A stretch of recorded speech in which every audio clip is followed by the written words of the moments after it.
দৈনন্দিন প্র্যাকটিসে আমরা একটি কমন সমস্যা পাই, যেটি হলো গলার ক্যান্সার ভীতি। অর্থাৎ কিছু রুগী এসে আমাদের কাছে বলে, আমার গলায় কিছু একটা আটকে আছে, অথবা বসে আছে, অথবা আমার গলায় ক্যান্সার হয়েছে, অথবা আমি মনে হয় বাঁচব না। এই ধরনের কমপ্লেইনগুলো আমরা প্রায়ই শুনি। তবে এই সমস্যা অধিকাংশ হয়ে থাকে মেয়েদের ক্ষেত্রে বা মায়েদের ক্ষেত্রে। আজকে আমরা জানবো কেন এই ধরনের সমস্যা হয়ে থাকে। গলায় ক্যান্সার না থাকার পরও আপনার এই ধরনের অনুভূতি হতে পারে।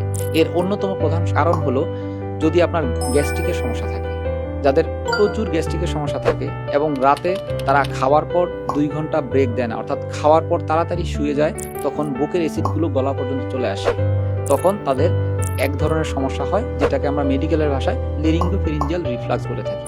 এই সমস্যা থেকে তার এই ধরনের অনুভূতি হতে পারে। দ্বিতীয়ত হলো, যদি কারো গলায় বিভিন্ন ইনফেকশন থাকে, যেমন লেরিনজাইটিস, ফেরিনজাইটিস, ফেরিঙ্গোটনসিলাইটিস অথবা সাইনোসাইটিস, এই ধরনের রোগে যদি অনেক দিন ধরে কেউ ভুগে থাকে, তখন তার এই ধরনের সেন্সেশন বা ফিলিংস আসতে পারে, তিনি ভয়ে থাকতে পারেন।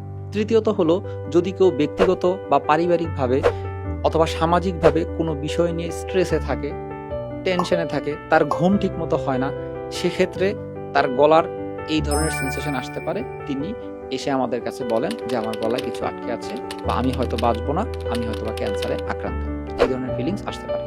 কোনো কোনো ক্ষেত্রে পরিবার বা আত্মীয় স্বজন অথবা পাড়া মহল্লায় কেউ যদি গলার ক্যান্সারে আক্রান্ত হয়ে মারা যায়, সেক্ষেত্রে রোগীদের মনে ভয় ঢুকে যায়, হয়তো আমারও ক্যান্সার হয়েছে বা আমিও হয়তো বা মারা যাব। এই ধরনের ফোবিয়া ক্রিয়েট হতে পারে। সেক্ষেত্রে তাদেরকে শুধুমাত্র কাউন্সিলিং এর মাধ্যমে চিকিৎসা করা যায় এবং তাদেরকে তেমন কোনো মেডিসিনের প্রয়োজন হয় না।